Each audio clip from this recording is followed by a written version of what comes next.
Eu fui convidada para falar no evento e tive o interesse de tratar justamente do assunto, que é o assunto, acho que do momento no direito do trabalho, o assunto que todos estão discutindo, muita gente falando, tanto advogados trabalhistas, advogadas trabalhistas, como empregadores, empregados e empregadas domésticas, e muitas vezes sem conhecimento real de causa. Então, no fundo, os empregadores, e não só os advogados, os empregadores e os empregados ainda estão muito confusos a respeito dessa nova legislação.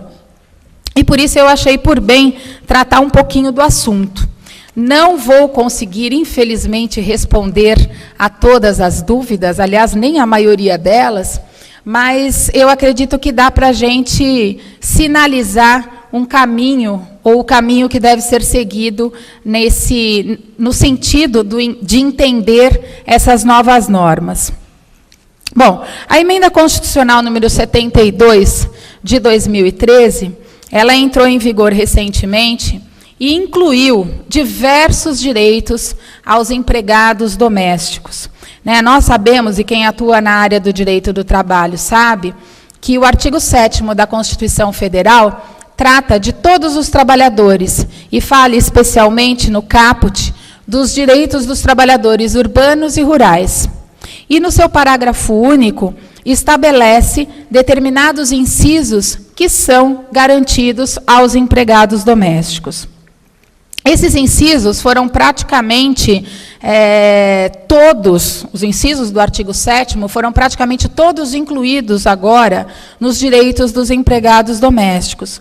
E a grande dificuldade que nós temos hoje é saber como aplicá-los.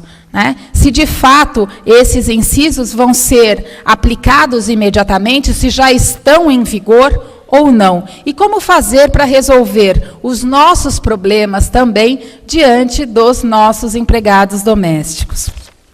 Bom, nós temos hoje cerca de 7 milhões de empregados domésticos.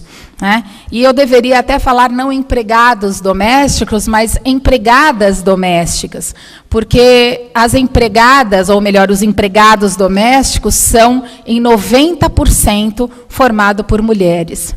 Isso significa que quase que a totalidade dos empregados é feminina.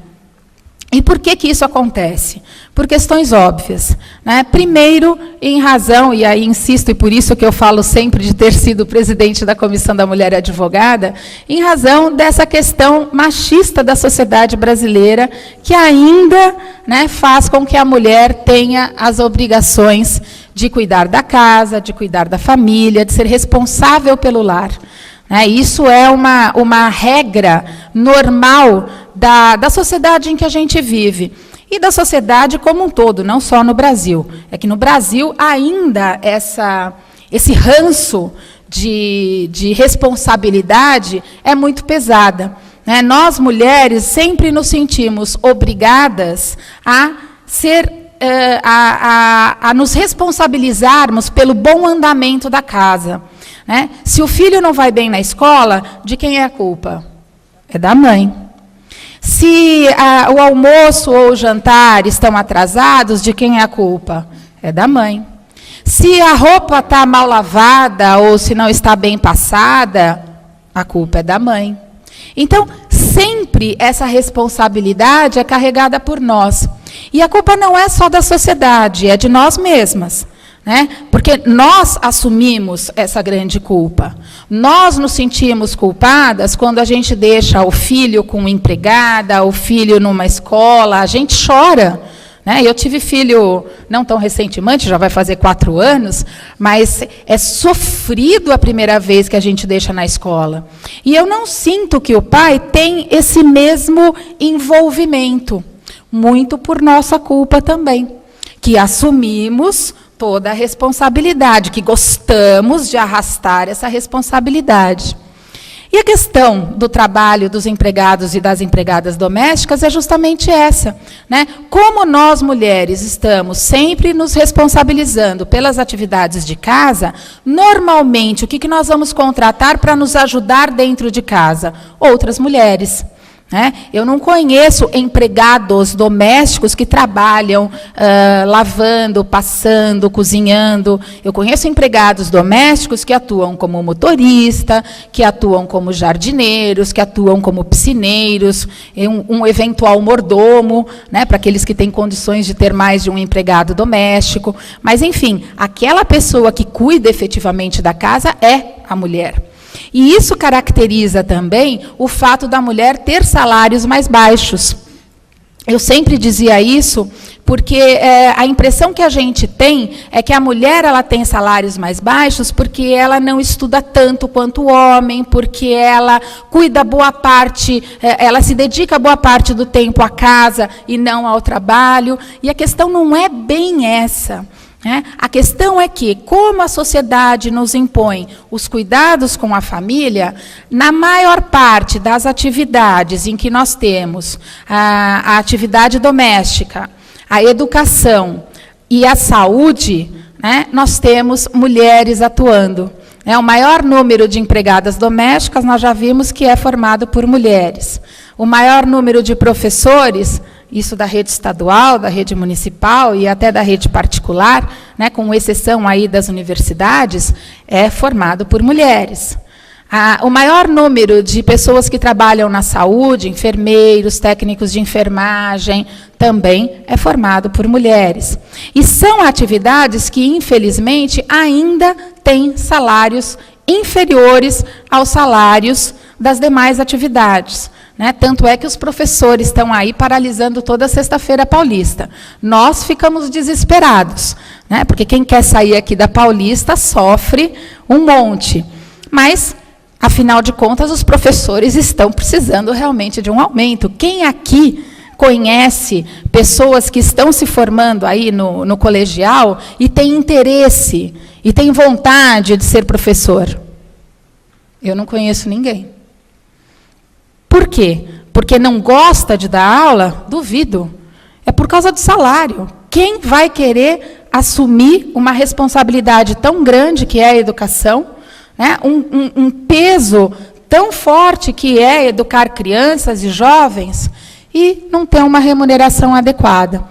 Então, é fundamental que a gente consiga mudar um pouco essa sociedade para que nós tenhamos outras atividades. Então, nesse primeiro momento, eu gostaria de lembrar que a questão da atividade doméstica, ela decorre, em boa parte, da sociedade que nos impõe essas atividades. E compete a nós, mulheres, começarmos a quê?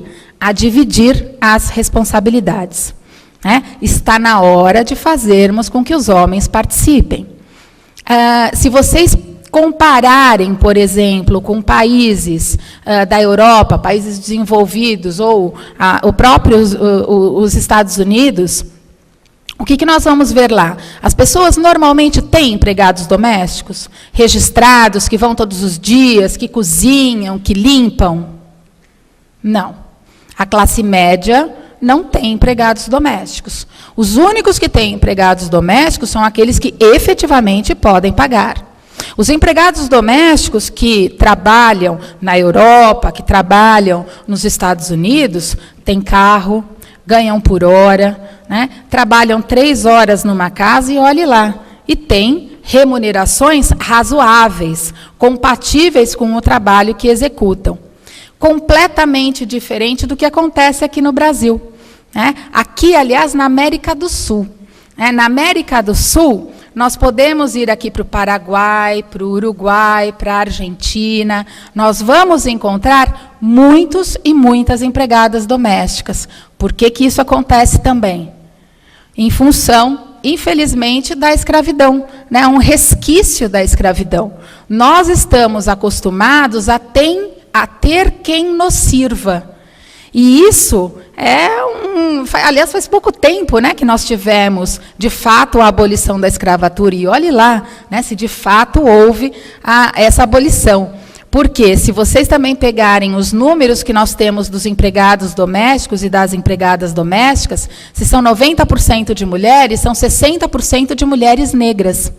Né? Mais uma vez, a gente percebe que existe uma dificuldade de ascensão por parte das mulheres e mais ainda por parte das mulheres negras. Então, estava mais do que na hora, a meu ver, de que nós tivéssemos essa equiparação ou essa tentativa de equiparação do trabalhador doméstico com os demais trabalhadores. É lógico que o futuro será o término desse tipo de relação. Né? É uma relação que está fadada realmente a se acabar.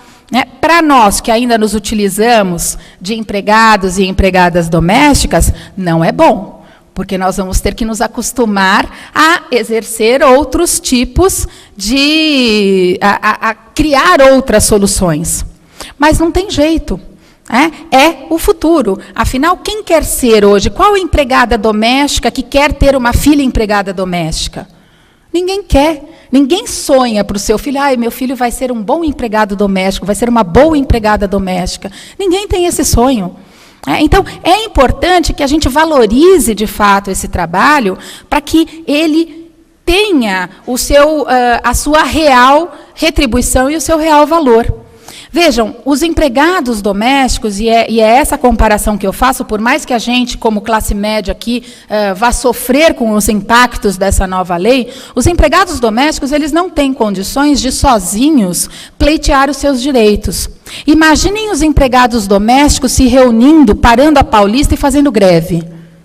Dá para imaginar uma coisa dessas? Todas as empregadas domésticas deixam um dia de exercer as suas atividades e vêm aqui para a Paulista levantar bandeira por novos direitos.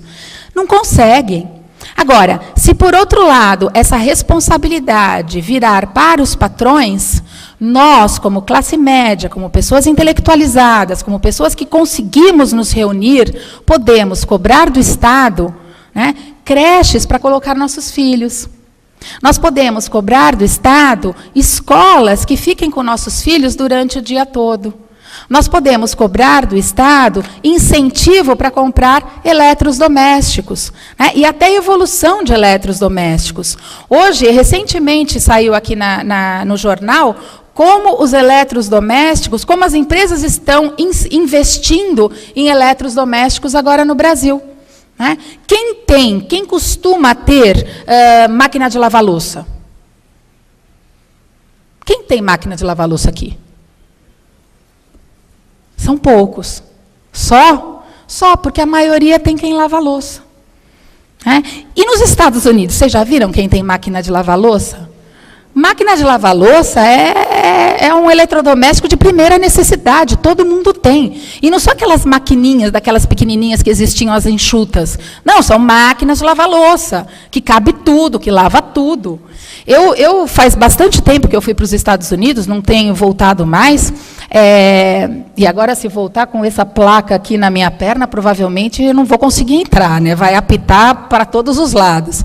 Mas, enfim, nos Estados Unidos, eu já há mais ou menos 10 anos que eu fui, eu tenho uma amiga que mora lá, ela tinha um robozinho que chama-se Roomba, que é redondinho, e ele anda pela casa inteira aspirando pó. Não sei se vocês já viram. Já teve algumas reportagens aqui no Brasil desse robozinho. Não vem aqui para o Brasil. Ela saía de casa, ela programava o bichinho, né? E ele ia lá aspirando pó, ele aspira até água. Ele limpa tudinho, bonitinho. Quer dizer, são coisas que a gente tem que começar a se utilizar, além de, obviamente, ter a participação masculina. Né? De fazer com que os homens, eu vou cozinhar hoje, você vai lavar a louça. Eu não sei cozinhar, então tá bom, eu cozinho, você vai cuidar da limpeza da casa. Enfim, a gente tem que fazer essas mudanças, porque senão nós, mulheres, não vamos conseguir nunca essa tão sonhada igualdade que a gente pretende. Tá? Então, acho sim que estava mais do que na hora do Senado e da Assembleia Legislativa em geral aprovar essa emenda constitucional. O problema, como sempre, é a forma como as coisas são feitas. Né? Elas são feitas, às vezes, a toque de caixa. E nem mesmo os legisladores têm ideia do que eles estão fazendo. Eles não têm noção dos resultados e dos impactos que isso vai trazer na sociedade. Então, as empregadas domésticas, elas são aquelas que, por lei, nós já tínhamos uma lei, que é a Lei 5859, de 1972, que estabelecia o quê? Quem é o empregado doméstico? E como eu diferencio o empregado doméstico do empregado urbano, do empregado seletista? O empregado seletista é aquele que tem os 4 requisitos do artigo 3º da CLT. Pessoa física, contrato é personalíssimo, pessoal. Segunda característica, o trabalho é habitual. Habitual, aliás, é um problema para todos nós, porque o que é efetivamente habitual, a lei não diz. Então, se precisa trabalhar todos os dias, se basta trabalhar 3 vezes por semana, 2 vezes por semana, 1 vez na semana, a lei não fala. Então, na maioria das situações, a questão da habitualidade, ela é resolvida de forma subjetiva pelo juiz e muito em função da prova de cada caso concreto.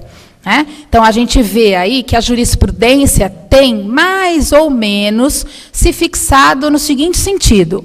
Se eu tenho uma pessoa que trabalha até 2 vezes na semana, para mim, dentro da minha casa, como empregado, entre aspas, domésticos, ou como um trabalhador doméstico, de forma ampla, não é empregado. É um trabalhador autônomo. Se trabalha 3 vezes na semana, deixa de ser um trabalhador autônomo e passa a ser empregado doméstico. Só que dá para dizer isso de uma forma incisiva e segura? Não dá. Recentemente, acho que faz 2 anos, nós tivemos uma decisão do ministro Pedro Paulo Manos, que inclusive agora já acabou de se aposentar, está todo feliz que está aposentado e vai voltar a exercer a advocacia, vai voltar para os quadros da advocacia. Ele deu uma decisão muito interessante. Ele deu uma decisão em que uma empregada, na verdade, uma empregada não, uma trabalhadora doméstica, ingressou com uma ação dizendo que ela havia trabalhado por 20 anos na mesma residência, 3 vezes por semana. E a decisão do Tribunal Superior do Trabalho foi que ela não era empregada doméstica, ela era trabalhadora urbana. Essa decisão, eu lembro que foi parar no Jornal Nacional, porque ela ia contra a maior parte da decisão e das decisões jurisprudenciais. Então, é relativo. O que a gente diz para os nossos clientes, olha, até 2 vezes por semana pode ficar tranquilo, pode ficar tranquilo em termos. Fique tranquilo, mas é bom você guardar um dinheirinho para uma eventual ação trabalhista que nunca se sabe. Então, o primeiro requisito é pessoalidade, como eu falei, o segundo é a habitualidade, que a gente não sabe efetivamente o que é, a subordinação. Essa, sim, nós sabemos muito bem como é que ela se caracteriza, em especial nesse tipo de trabalho, porque a subordinação, ela diz respeito ao recebimento de ordens. O empregado é aquele que obedece ordens e é aquele que está sujeito a penalidades se essas ordens não forem obedecidas. Então, o empregado é aquele que pode ser advertido, é aquele que pode ser suspenso e que pode ser dispensado até por justa causa se não cumprir o que foi combinado, se não cumprir o contrato de trabalho. É lógico que eu também estou falando de uma forma ampla. Existem determinadas ordens que eu não sou obrigada a cumprir, como se eu, por exemplo, pedir ou exigir a prática de um ato ilícito, ou a prática de um ato que esteja totalmente desvinculado da atividade para a qual o empregado foi contratado. Mas, em regra, se eu estou dentro do contrato de trabalho e eu falo para o meu empregado, organize isso, faça esse tipo de atividade, ele deve fazer sob pena de ser advertido, punido pelo empregador. E, finalmente, o 4º requisito para ser considerado empregado é a onerosidade. Afinal de contas, por mais que o trabalho seja um direito garantido para todos nós, é um dos direitos fundamentais do homem, a ideia, a origem da palavra trabalho não é boa. Trabalho vem de tripalium, que era um instrumento de tortura. E, para algumas pessoas, trabalho ainda é uma tortura. Ainda é uma coisa pesada. Puxa, eu tenho que trabalhar. Sorte a nossa, e de algumas pessoas que não acham que o trabalho seja uma coisa ruim. Eu, particularmente, adoro advogar. É óbvio que, às vezes, me cansam os clientes. Cliente é uma coisa chata. Se não fossem os clientes, eu estava mais feliz. E também alguns juízes. Porque, às vezes, você fala, poxa, mas está tão bonitinha a minha ação, como é que esse fulano não viu isso? Então, tem esses inconvenientes, mas, no geral, a gente gosta de exercer a atividade. Bom, mas e como é que eu diferencio esse trabalhador, que tem os 4 requisitos, de um empregado doméstico? Ora, o doméstico, além de ter pessoalidade, habitualidade, subordinação e onerosidade, ele tem mais 3 características. Ele trabalha para quem? Para uma empresa? Para uma pessoa jurídica? Não. Ele trabalha para uma pessoa física ou para uma família. Então, é a primeira característica essencial para caracterizar o empregado doméstico. Segundo, ele trabalha num hospital, ele trabalha num restaurante? Não. Ele trabalha no âmbito residencial. Portanto, no local de moradia daquela pessoa ou daquela família. De moradia ou de lazer. Não esqueçamos dos sítios, das casas de praia, que eventualmente têm empregados que cuidam desses locais. E ainda, a atividade dele, a atividade que se exerce na casa, não é uma atividade lucrativa. Então, são essas 3 características que, somadas aos requisitos da pessoalidade, habitualidade, subordinação e onerosidade, caracterizam o empregado doméstico. Com a discussão da emenda constitucional, muito se falou a respeito dos cuidadores e das babás que, eventualmente, tenham curso de enfermagem, que sejam formados e tenham cursos técnicos, enfim, de enfermagem. Afinal, essas pessoas são empregados domésticos ou têm os direitos garantidos pelo Sindicato do Pessoal da Saúde? Apesar de decisões em contrário, de manifestações em contrário, de poucas pessoas, e eu digo até isoladas, é claro que essa atividade é, sim, uma atividade doméstica. O que caracteriza a atividade doméstica não é o tipo de exercício, não é o tipo de atividade, mas, sim, o fato de trabalhar para a pessoa ou família, trabalhar no âmbito residencial e sem finalidade lucrativa. Então, pouco importa se é enfermeiro, se é técnico de enfermagem, pouco importa se a babá é pedagoga, é professora formada, é professora de inglês. Isso não interessa. Se a atividade é relacionada à pessoa ou família no âmbito residencial e sem finalidade lucrativa, os direitos são os do empregado doméstico. Então, quanto a isso, acho que não existem grandes dúvidas. O que a gente pode dizer, então? Quem é doméstico? Uma cozinheira de um restaurante é doméstica? Não, mas a cozinheira de uma casa, de uma residência é. Uma babá que trabalha, uma babá ou uma pessoa que trabalha numa creche cuidando de crianças é doméstica? Não. Agora, uma pessoa que trabalha na minha casa cuidando de uma criança é doméstica. Um técnico de enfermagem que cuida de um idoso ou de um doente num hospital é doméstico? Não. Mas aquele que trabalha como cuidador, técnico de enfermagem ou não, na minha residência é doméstico? Sim, é doméstico. O motorista de uma empresa é doméstico? Não, mas o motorista que trabalha para mim como pessoa física, que me leva ao trabalho e volta, que vai buscar meu filho na escola, que vai até eventualmente pagar uma conta, é doméstico? Sim. E quais as atividades que eu posso combinar com esse trabalhador? Qualquer atividade. Não dá para falar, então houve um desvio de função porque o motorista foi pagar uma conta no banco. Ora, se eu combinei esse tipo de atividade com o empregado doméstico, é essa a atividade. Outro dia, até, eu estava falando com a minha empregada doméstica, a Beth, que é minha super auxiliar, sem ela não estaria aqui, sem dúvida nenhuma, e a gente estava conversando a respeito da diarista. Eu moro numa casa, e como eu tenho um filho pequeno, de manhã ele fica em casa, a Beth cuida dele. E no período da tarde, ela cuida da casa. Só que, obviamente, como é casa, tem cachorro, tem gato, tem periquito, tem papagaio, tem tudo que vocês podem imaginar, não dá para ela cuidar. Tem uma mulher ainda que não anda direito, que anda de muleta, não dá para organizar tudo à tarde. Então, vamos pegar uma pessoa que venha te ajudar uma vez por semana, pelo menos. Ela falou, olha, mas é o seguinte, ela vai fazer o serviço pesado e eu vou fazer o resto. Né? É assim que a gente combina? Eu falei, sim, nós podemos combinar assim, mas sempre a diarista é aquela que obrigatoriamente vai fazer o serviço pesado? Não, eu posso ter uma diarista, e quando eu morava sozinha eu tinha, porque eu só morava sozinha, não precisava de ninguém todos os dias na minha casa, a minha diarista, ela lavava a louça, ela lavava a roupa, ela passava a roupa da semana, né? E ainda lavava a salada para durar durante a semana inteira. Ela podia fazer comida se eu pedisse para ela. Né? Então, tudo isso é negociado, não dá para dizer que a atividade é específica. Né? Empregado doméstico é o gênero, e ele vai trabalhar na residência.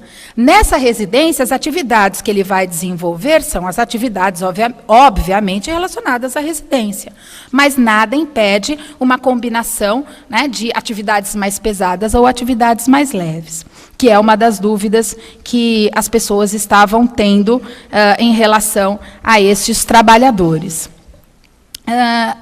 E quais são os direitos assegurados, então, aos empregados domésticos? Vamos lá para a Constituição Federal. O que é novo e o que é antigo? Bom, a Constituição Federal, ela falava no seu parágrafo único, garantia à categoria dos domésticos os seguintes direitos. Primeiro, o inciso 4º. Ele dizia, salário mínimo fixado em lei nacionalmente unificado, capaz de atender às suas necessidades vitais básicas de sua família com, isso eu acho lindo, moradia, alimentação, educação, saúde, lazer, vestuário, higiene, transporte e previdência social, para o empregado e para toda a sua família. Não é bonito? Se, de fato, o salário mínimo conseguisse garantir todos esses direitos. Infelizmente, não consegue, mas aqui na lei diz que ele tem que garantir. E qual é o salário mínimo, então, garantido aos domésticos?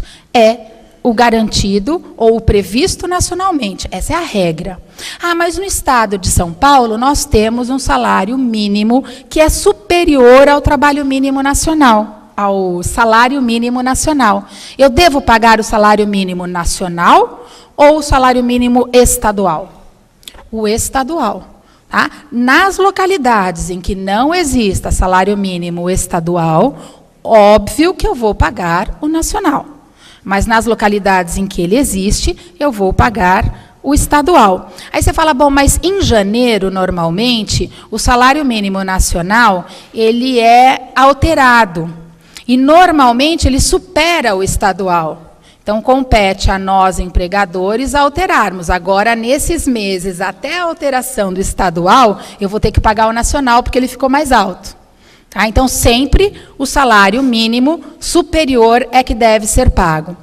Outra dúvida que normalmente aparece, e eu já vi algumas pessoas também falando em sentido contrário, e eu, sinceramente, não concordo e acho até um grande absurdo, é o seguinte, o salário mínimo, ele deve ser pago de acordo com a jornada de trabalho ou independentemente da jornada de trabalho? Eu digo o seguinte, é 718, né, o salário mínimo estadual? 718, que até agora já fugiu. 755. Quanto que é o... Agora eu já confundi tudo. É 678, o nacional. E 755? Então, bom. E o 755? Vamos ficar no 755. Ele é devido para quem trabalha 8 horas diárias e 44 semanais. Você fala, bom, mas eu contratei uma empregada doméstica para trabalhar só 6 horas por dia. Ela não trabalha aos sábados e ela trabalha de segunda a sexta-feira apenas 6 horas por dia. Posso fazer isso? Posso. Nada impede que eu contrate um empregado por um período inferior a 8 horas. Eu não preciso contratar por 8 horas. Eu posso contratar por menos. Tanto que a gente tem até o contrato de trabalho parcial, né? Aquele que é até 25 horas semanais. Posso fazer isso. Agora, eu sou obrigada a pagar o salário mínimo integral? Não. O salário mínimo, ele é devido e ele é calculado para quem trabalha as 44 semanais. Se ele trabalha a metade do período, eu sou obrigada a pagar meio salário mínimo. Eu vou pagar o valor da hora do salário mínimo. Né? Isso é que é fundamental. É óbvio que aqui em São Paulo, essa informação pouco importa, na verdade. Porque eu não conheço empregadas domésticas que, de verdade, ganhem um salário mínimo em São Paulo. Né? Em São Paulo, as empregadas domésticas estão ganhando, em média, R$900, R$1.000, e às vezes até mais do que isso, R$1.500. É o valor, praticamente, de um advogado recém-formado. É ali, ó, tá ali. Dependendo do caso, vale muito mais a pena ser babá do que advogado recém-formado. Tá? A babá está ganhando muito mais do que isso. Mas vocês preferem ser babás ou advogados? Dá para escolher. Né? Se forem pensando em dinheiro, dá para escolher. É que advogado a gente tem chance de ganhar dinheiro futuramente. Pelo menos a gente sonha nisso, né? A gente sonha, existe a possibilidade. Eu tenho uma amiga que sempre dizia, olha, eu passei no concurso para juiz. Agora eu nunca mais vou ser pobre, mas nunca mais vou ser rica também, né? Você pode ser advogada, tem a chance ainda de um dia ficar rica. É com isso que a gente sonha, para isso que a gente trabalha. Bom, mas voltando aqui. Neste caso aqui do salário mínimo, então, ele vai ser variável de acordo com o tempo de trabalho do empregado. Tá? Trabalha menos tempo, eu vou pagar o valor mínimo da hora. Tranquilo. Existem direitos, né, que já foram assegurados aos empregados domésticos, mas não faz muito tempo. Né? Depois de 88, que nós tivemos essa inclusão aqui, eu queria lembrar, só antes de terminar esses aqui, alguns outros direitos. Em 2001, por exemplo, nós tivemos a possibilidade de incluir os empregados e as empregadas domésticas no Fundo de Garantia por Tempo de Serviço. Alguém fez essa inclusão? Alguém aqui que tem empregado doméstico, incluiu o seu empregado doméstico, a empregada doméstica? Uma, duas. Quantas pessoas nós temos aqui? Um monte. São pouquíssimas as pessoas que fizeram esse tipo de inclusão. Eu confesso a vocês que eu perguntei de novo para a Beth. Eu falei, Beth, você quer depositar 8% do salário numa conta, né? Numa conta lá vinculada que você não vai poder mexer, você só vai poder mexer em desgraça. Porque quais são as desgraças? Está doente, perdeu o emprego, se aposentou, né, vai ter que viver do INSS. Tirando a casa própria, que olhe lá, dependendo do caso, pode ser uma desgraça ou não, porque às vezes a casa própria vem junto com o casamento, então aí a vinculação é meio próxima demais. Tirando isso que a gente pode pensar, o resto é desgraça. E eu falei para ela, você prefere ter esse dinheiro depositado ou você prefere receber isso em aumento? Ela, em aumento, lógico. Prefiro em aumento. Eu dei aumento para ela. Ela estava mais feliz com o aumento. Até porque ela sabia que ela não ia ser dispensada, então não ia ter preocupação com o seguro-desemprego. A vantagem para o empregado doméstico do fundo de garantia é justamente ter a possibilidade de receber o seguro-desemprego em caso de dispensa sem justa causa, que é um direito decorrente do fundo de garantia. Outro direito que foi garantido e estendido aos domésticos foi a estabilidade da empregada gestante. Né, que não era garantida. A Constituição Federal de 88, ela previa a estabilidade gestante, que é aquela concedida desde a confirmação da gravidez até 5 meses após o parto, para os empregados urbanos e rurais, mas não para as domésticas. As domésticas tiveram, em 2006, esse direito incluído. E hoje, doméstica grávida é estável e só poderá ser dispensada por justa causa. E quero ver vocês provarem uma justa causa de doméstica. Não é fácil. Se justa causa de empregado, entre aspas, normal, já é difícil, se a justa causa de um empregado urbano ou de uma empregada urbana grávida é praticamente impossível, imaginem a justa causa de uma empregada doméstica grávida. Não dá. Porque a gente não tem elementos suficientes de prova na maioria das situações. Tirando uma ou outra gravação, as testemunhas são todas suspeitas. E aí fica difícil fazer a prova. E o último direito que foi incluído, em 2006 também, houve a inclusão expressa da impossibilidade do desconto do fornecimento de alimentação, vestuário, higiene e moradia. Vocês falam, nossa, mas quem descontava a alimentação, né? Quem descontava produtos de higiene ou a moradia? Olha, eu tive uma vizinha que fazia a empregada levar marmita. Todo dia a empregada tinha que levar marmita. Ela não podia comer a comida da casa. Ela cozinhava, mas não comia a comida da casa, ela levava a comida dela. Então, a gente às vezes não imagina, né, o que pode acontecer nesse mundo por aí.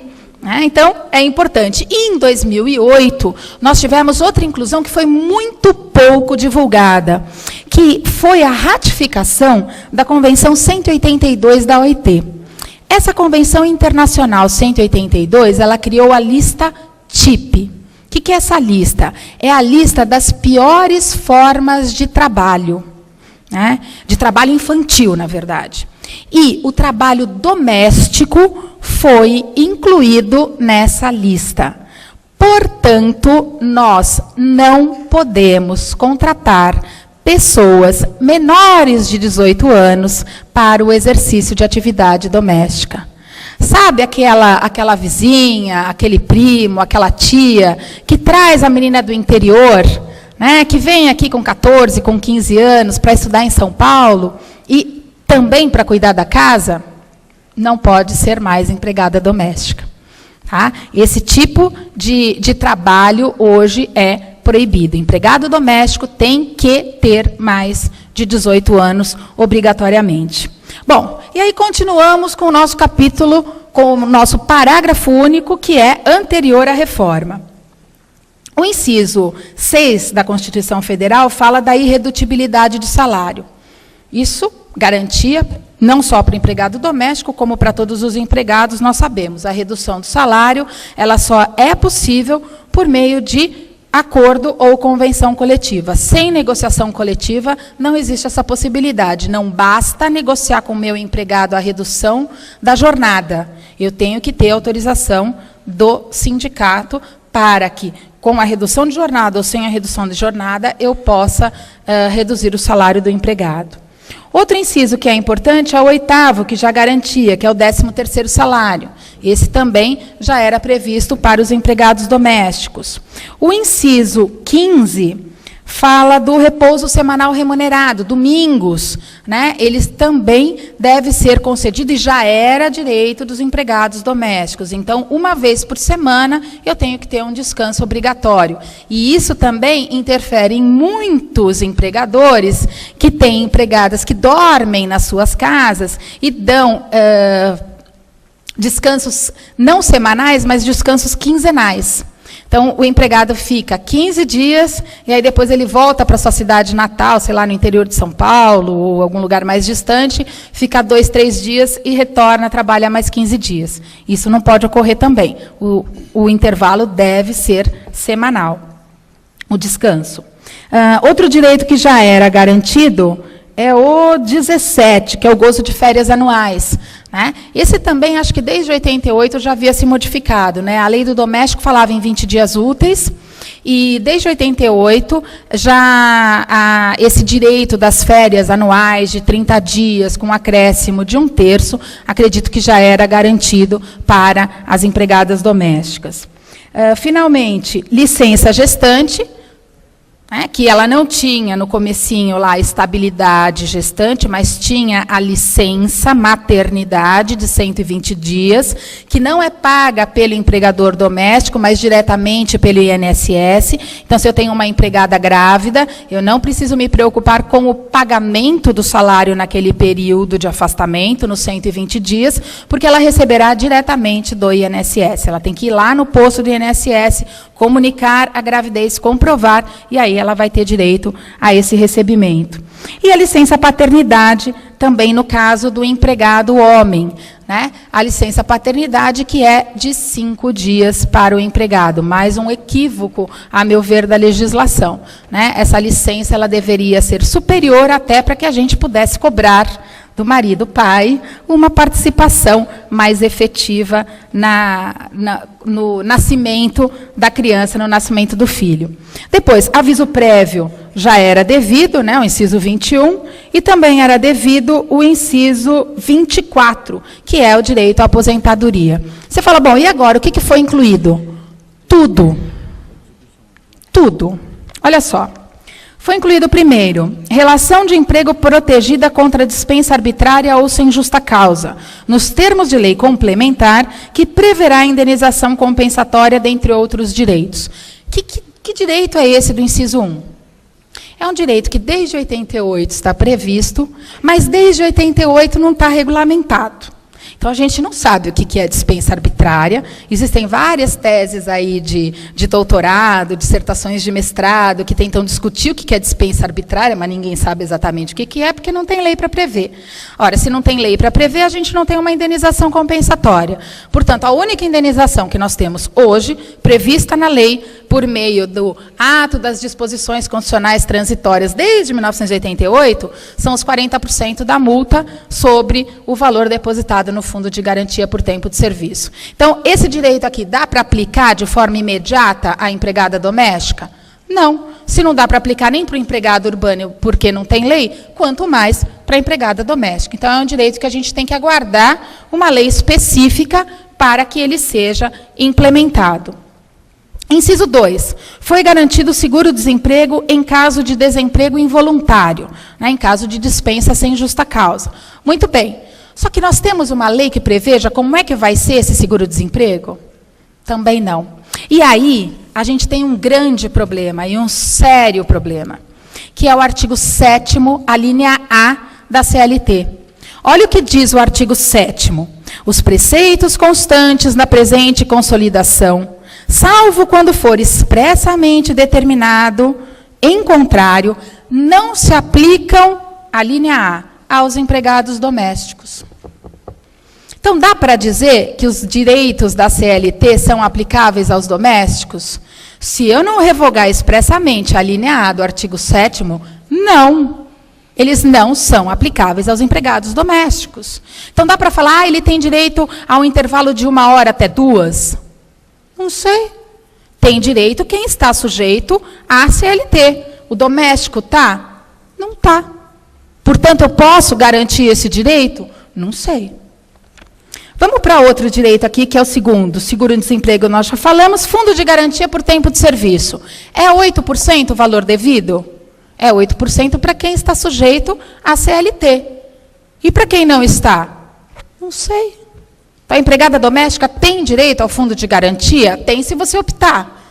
Então, na opção, que já existia, ela é possível. E aí vai ser de 8%, como a lei já prevê. Agora, para as demais, de forma obrigatória, eu posso exigir? A empregada doméstica pode cobrar o fundo de garantia hoje? Ainda não. Eu não tenho lei que regulamente. Outro inciso, salário mínimo, a gente já falou, não entrou. Piso salarial proporcional à extensão e à complexidade do trabalho. Por questões óbvias, não tem esse piso proporcional. Irredutibilidade do salário já havia. Garantia de salário nunca inferior ao mínimo para os que percebem remuneração variável. Também aqui não trouxe nenhuma novidade. O inciso 9, que foi acrescentado, remuneração do trabalho noturno superior ao diurno. Como é que é o trabalho noturno para os empregados da CLT? Empregado tem direito a 25% de adicional. A hora ela é inferior a 60 minutos, ela é de 52 minutos e 30 segundos. E o horário noturno é das 22 às 5 da manhã. E para a doméstica? Não sei. Não se aplica a CLT à doméstica. Então, eu posso já exigir e pagar o adicional noturno? Não posso. Ou melhor, até posso, se eu quiser, mas tomem cuidado, porque se vocês pagarem esse adicional nos termos da CLT e depois vier uma lei regulamentando um valor inferior ao que está previsto aqui, ela já garantiu o direito superior. Então, prestem atenção. Outro direito, proteção ao salário na forma da lei, constituindo crime sua retenção dolosa. Óbvio, isso já existia. Participação nos lucros e resultados, é óbvio que não tem, até porque nós não temos lucros e resultados dentro da residência. Salário família, é devido. Como é o salário família? Tem que aguardar a regulamentação. Duração de trabalho normal, não superior a 8 horas diárias e 44 horas semanais, facultada a compensação de horários e a redução da jornada mediante acordo ou convenção coletiva de trabalho. Aqui eu posso? Posso. Aqui eu já tenho que aplicar. Então, eu não posso exigir do meu empregado doméstico mais de 8 horas, salvo negociação por acordo ou convenção coletiva, salvo negociação sindical. Já temos sindicatos que representem os domésticos e os empregadores domésticos? Até tem. Né? Tem a presidente do Sindicato dos Empregadores Domésticos, que é a Margarete Carbinato, que é brava beça, e diz que tudo isso está errado, que a gente tem que contratar agora como pessoa, como pessoa jurídica individual, enfim. Mas ainda acordo coletivo não dá para fazer. Mas eu posso negociar as 44 horas, livrar o trabalho aos sábados e jogar essa 1 hora durante a semana por acordo individual escrito? Posso, porque aqui está essa possibilidade. Então, o banco de horas, essa negociação maior, vai depender de acordo coletivo e de convenção coletiva, que a gente não sabe como é que vai ser feita. Mas a negociação mais simples, de jogar 1 hora ou outra e acomodar as 44 horas dentro da jornada, não tem problema. E isso faz com que a gente tenha maior tranquilidade com relação aos empregados que trabalham como caseiros, como babás e como cuidadores. Né? Porque o caseiro, por exemplo, a gente não fica no sítio de lazer, na casa de praia durante a semana, exceto alguns sortudos. Né? A gente vai no final de semana, e normalmente nos feriados. Né? Então, como é que a gente pode fazer? Vamos organizar. Durante a semana, ele tem uma jornada inferior. Nos finais de semana, uma jornada maior. Mas não esqueçam de, pelo menos, garantir um domingo por mês. É obrigatório? Não. Porque a CLT não é aplicada aos empregados domésticos. Mas é melhor garantir? Para evitar problemas futuros. Tá? Então, eu posso tentar acomodar essa jornada. Depois, onde eu estava, duração, jornada de 6 horas, para o trabalho realizado em turno ininterrupto, não foi acrescentado aos direitos dos trabalhadores domésticos. Repouso semanal remunerado a gente já tinha, remuneração do serviço extraordinário superior, no mínimo, em 50% ao normal, portanto, se trabalhar em jornada extraordinária, vai ter que ganhar 50%? Vai. É aplicável imediatamente? Porque está aqui na CLT. Então, no mínimo, 50% de adicional de horas extras eu vou ter de forma obrigatória. Proteção ao mercado de trabalho da mulher não foi estendido. Redução dos riscos inerentes ao trabalho por meio de normas de saúde foi garantido à empregada. Adicional para as atividades penosas não está incluído. Assistência, essa é boa, assistência gratuita aos filhos dependentes, desde o nascimento até 5 anos de idade, até creches e pré-escolas. Essa é linda. E essa é uma das questões que eu acho que nós temos que discutir e temos que brigar. Ora, se a empregada doméstica tiver esse direito, por que que nós não temos esse direito? Por que que nós não temos creches boas, né, razoáveis para colocar nossos filhos? Então, é outro direito que a gente tem que brigar. Ora, esse direito aqui é garantido para as empresas com mais de 30 empregadas, agora já nem me lembro mais, mas com mais de um número superior de mulheres. E eu, como empregadora doméstica, vou ter que pagar a creche da empregada? Se eu não tenho esse direito. Então, é uma briga que a gente vai ter que enfrentar. Reconhecimento das convenções e acordos coletivos de trabalho, aí volto a falar, quero ver as domésticas, né, pedindo aumento salarial aqui na Paulista e fazendo greve. Vamos ver o que vai dar isso.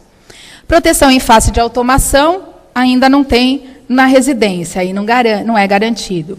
Segura contra acidentes do trabalho também, é devido. Provavelmente vai ser algum seguro nos termos daquele devido para os estagiários, para os aprendizes, né? Então, provavelmente vai ser alguma coisa do gênero, mas ainda também não está regulamentado.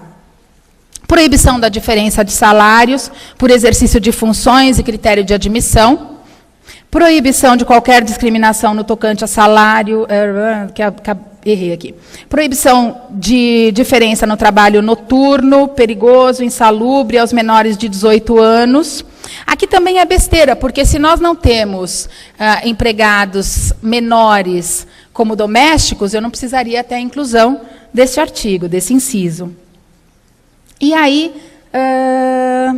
o último não foi, que é o 34, não foi incluído. Então, vejam, só para concluir, que eu acho que eu já passei o meu tempo um pouquinho, né? Para concluir aqui a história, qual é o resultado que a gente chega?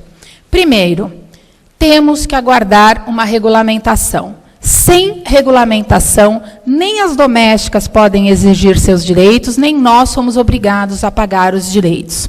O único direito que hoje é obrigatório e deve ser cumprido é a jornada de 8 horas, 44 semanais e o pagamento de horas extras em caso de trabalho extraordinário. Há necessidade de anotação do horário num livro-ponto, num cartão de ponto, alguma coisa do gênero? Não. Não há essa necessidade, não há essa obrigatoriedade. Aí vocês falam, bom, mas não se aplica à empregada doméstica, será que não pode vir uma regulamentação aí e diga que é obrigatório? Até pode, mas eu duvido. Para os empregados urbanos, a gente sabe que só é obrigatória a anotação quando tiver mais de 10 empregados. Para ter mais de 10 empregados domésticos, né, aí você não tem nem preocupação de pagar hora extra, de não pagar. Você tem o suficiente para pagar 15 domésticos, então, tranquilo. Mas é bom. Né? Eu faço agora, estou fazendo uma anotação. Eu não confio na Beth? Confio plenamente na Beth. Aliás, eu nem sei que horas que ela sai. Ontem, por exemplo, eu liguei para minha casa às 2 horas da tarde, ela já tinha picado a mula, mas ela chegou às 7h30 da manhã. Então, ela está anotando ali, nós fizemos um horário flexível. Ela trabalha 8 horas por dia, muitas vezes até menos. Mas eu estou pedindo para que ela anote o horário que ela entra, o horário correto que ela entra e o horário correto que ela sai, para que eu, empregadora, tenha a garantia de que eu não serei obrigada a pagar horas extras. Lembrem-se que o livro ponto, a anotação de ponto, ela é um direito do empregador, e é indício de prova para o empregador de que aquela jornada está correta. Então, compete ao empregado, numa eventual reclamação trabalhista, comprovar que aquele horário não está correto. Então, para o empregador, é sim interessante que seja feita essa anotação. Outras questões que são importantes e que a gente já deveria fazer e deve continuar fazendo é o recibo de pagamento mensal. Não deixem de fazer recibo de pagamento mensal. Mesmo que, nunca fiz. Não, comece a fazer. Não precisa fazer os anteriores, já que nunca fez, mas comece a fazer a partir de agora. Tem horas extras? Indique o número de horas extras e os valores. Não faça o salário agora integral. Faça separadamente. Salário, 13º, férias mais 1/3. Coloque e tenha o hábito de pedir a assinatura do empregado doméstico ou da empregada doméstica. Qualquer perícia grafotécnica que pode constatar que aqueles recibos foram assinados todos num dia só. Porque as assinaturas elas vão mudando com o passar do tempo. A gente sabe, basta ir ao banco que, de repente, sua assinatura não está batendo com mais nada. Você vai lá tentar sacar dinheiro, ou mesmo reconhecer firma. Você vai lá no cartório e, depois de um tempo, você fala, bom, essa assinatura não bate, mas é a mesma, sou eu. Bom, tem que fazer de novo. Então, peçam isso com calma, para que tenham todos os direitos. E, no mais, tenhamos calma. Não precisa mandar embora os empregados e as empregadas. Não precisamos nos desesperar, porque, com certeza, tudo vai se acomodar, desde que a gente bote os maridos para trabalhar, os companheiros para ajudar.